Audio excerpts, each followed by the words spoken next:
Doctors tell mom baby will die. 3 years later gets call from cop, an answer to prayer.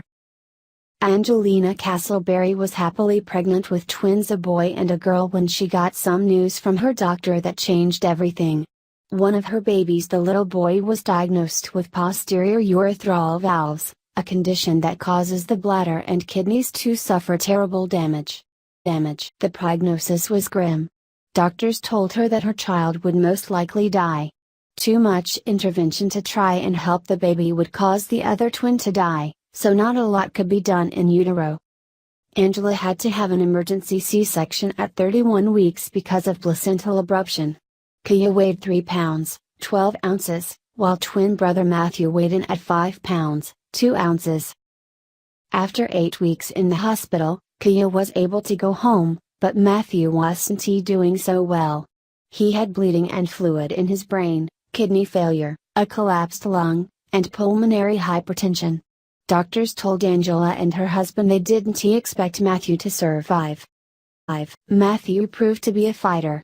He continued to defy all the odds and was eventually able to go home and join his sister and the rest of the family. But things were never easy. By the age of 3, Matthew had already had 14 surgeries and was on dialysis. Heartbreakingly, each time he received an organ donation, it rapidly failed. The Castleberrys were losing hope of finding a direct match donor that would work for their son.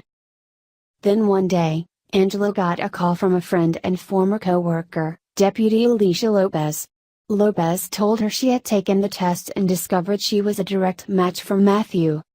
When we found out it was Alicia, it was, like, oh my God. We've been praying for you, Angela said. The transplant was scheduled for late July.